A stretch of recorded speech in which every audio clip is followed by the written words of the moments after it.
a dog.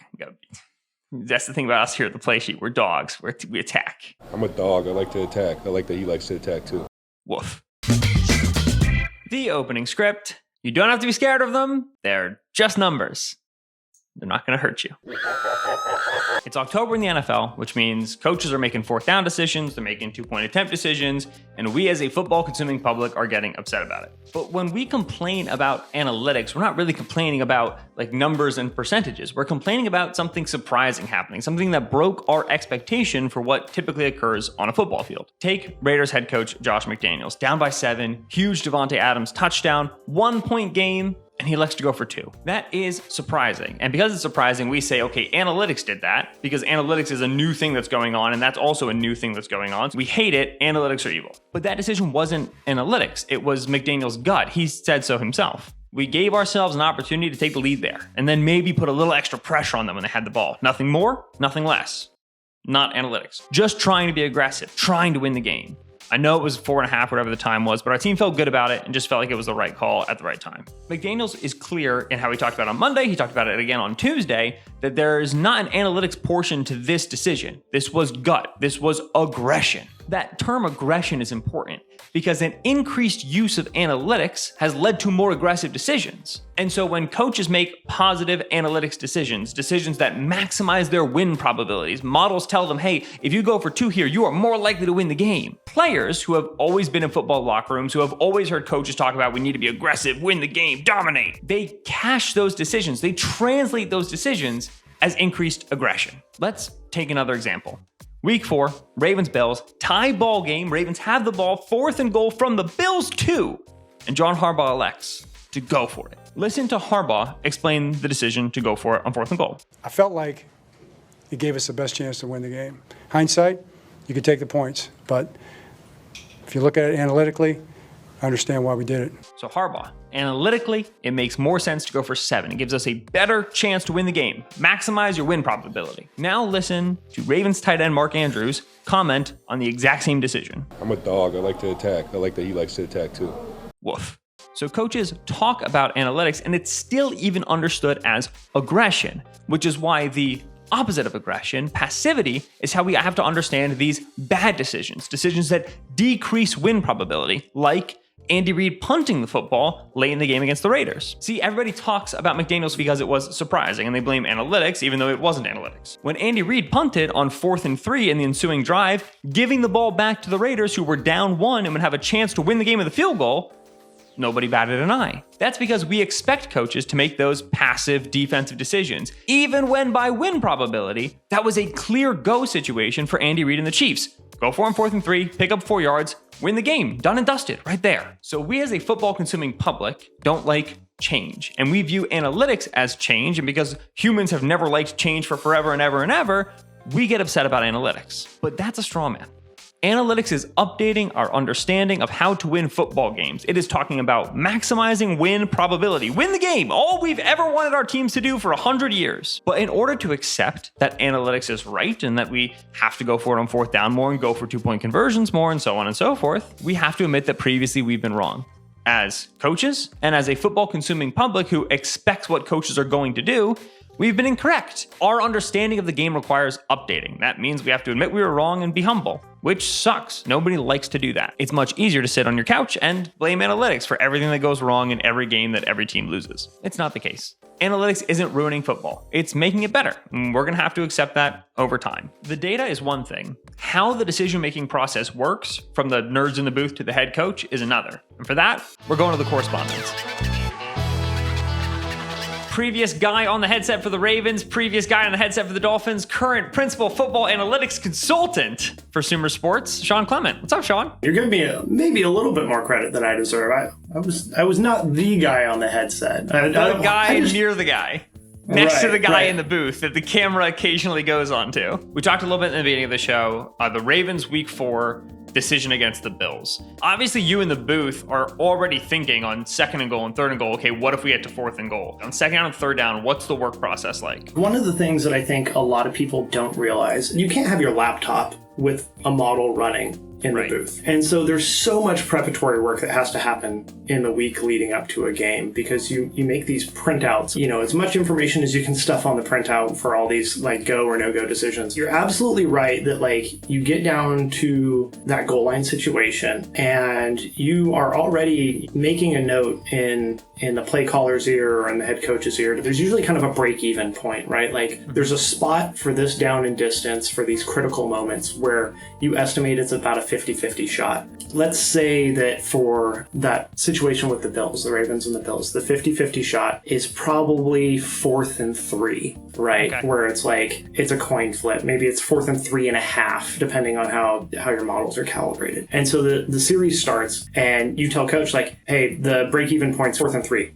And so now he knows going into his sequence of play calls that anything shorter than 4th and 3, you're a go. The teams that are good at 4th downs have made the decision to go for 4th down before 4th down ever comes up. There's prep during the week for that. There's prep in the game itself and the series itself, and you're constantly making adjustments. A very difficult proposition. Yeah, I'm interested in that retuning. You don't have the computer, you can't plug in the Bills suck right now or the opposing offense is bad right now numbers. How does that retuning happen live in game? Just because you can't have the model in front of you, you can still make entire sets of like, hey, what happens if we're really humming on offense? What happens if they're really humming on offense? And you can use as a starting point something like Vegas odds to proxy team strength. Sure. And then from Vegas odds, you can say like, okay, well, and I don't remember what the opening line was, but let's say that testing my gambling knowledge, I'm fairly certain it was Bills as 3.5 point favorites, if memory. Okay, Bills are 3.5 point favorites, but let's run the model and say like, well, what if the Bills are touchdown favorites? Right, and then you have that as a printout. That serves as a proxy for the Bills are playing better than we expect them to. And then you can also kind of go the other side. It's like, okay, well, what if we're playing much better than we expected? And so you can have multiple versions of the model printed out. Let's talk about the Josh McDaniels situation, right? So even though the Raiders were performing really well within that game, one of the things that I do think we should keep in mind is that the Raiders were underdogs 7.5 against points, the Chiefs. Yep. And when you are an underdog, one of the things that you kind of want to avoid is overtime. And the reason for that is, the favored team becomes more favored within overtime. Even if the decision was like, hey, this is a coin flip based off of what's happening in the game, I think it's fairly defensible for someone like McDaniels to sit there and say like, okay, it may be a coin flip decision. I don't want to see overtime because I just don't like our chances against Mahomes in overtime. Do you think that generally, as we move towards analytics, as we move towards model-based decision-making on 4th downs and 2-point conversions, do you think coaches just have more cover to be aggressive? I think that's absolutely true. As these decisions become more public and we talk through, the numbers of like, oh, when you should go for it, when you shouldn't, it becomes more publicly acceptable to go for it on 4th down. And so ownership feels less compelled to breathe down your neck on a bad 4th down decision. Right. And so coaches do have more cover. And that's what we're doing here, baby. We're raising the awareness for the numbers. Sean Clement, thanks for joining us, man. So Josh McDaniels goes for 2, right? Good coaching, bad coaching. Who knows? Who cares? I want to talk about good coaching, which led to the touchdown scored to set up that potential 2-point conversion. This is not that touchdown. It's way earlier. It's 3rd and 13 in the first quarter. Devontae Adams isolated at the bottom of the screen. You got the tight end attached. And the Chiefs are going to run a cone coverage, right? They're running a cone bracket on Devontae Adams, which is good. It's a way to get 2 guys on one receiver, which you want to do when that one receiver is Devontae Adams. The cone is comprised by these 2 players. That's L'Jarius Sneed, the corner, and Juan Thornhill, the safety. If Devontae Adams releases to the inside, they'll play the cone out in this way. The corner will be outside and underneath of Devontae Adams, leverage on his back shoulder from underneath. Anything that breaks out or breaks back to the quarterback, he'll be there for. The safety will play inside and over the top of Devontae Adams, where he is right now. Anything that breaks in or deep downfield, he'll be there for. So remember, 3rd and 13, there's the sticks, we run the play. Corner, outside and underneath. Safety, inside and on top. When Devontae breaks right past the sticks, looking for that 1st down, safety. Keys down on the throw, ball's got to be out. 3rd quarter, 1st and 25. Devontae tight split, tight end attached, 2 receivers, corner, outside leverage, safety, inside leverage. Devontae's about to run a 13-yard inbreaker. Guess what coverage the Chiefs are in? So as Devontae runs the inbreaker, corner, outside and underneath, safety, inside and on top, watch Derek Carr as Devontae breaks. Devontae's inside, Derek Carr's hitching. He wants this throw, throw the inbreaker. but the safety's keyed down on that route. That window is not there. So Derek Carr has to check the football down, easy underneath tackle. This is the Davante Adams touchdown. And what do we have here? Davante, tight split, tight end attached, 2 receiver side, safety deep, corner, outside leverage. It's cone coverage. This is the same set the Raiders have given them multiple times in this game, and the Chiefs are going to respond in the same way. So, what do we know? Corner has to be outside and underneath, and the safety, this is a rookie, Brian Cook, has to be inside and on top. Watch the route from Davante Adams. Boom. And the hand's up. The hand is up because earlier in the route, Davante gave this little slowdown and a little head fake to the inside. And just that's enough to slow Brian Cook down, because earlier from this set, Raiders running in breakers, and Brian Cook is inside and on top. He's got to be there to close down on that in breaker. And so he slows his momentum, gets ready to open his hips, and then Davante, boom, down the field.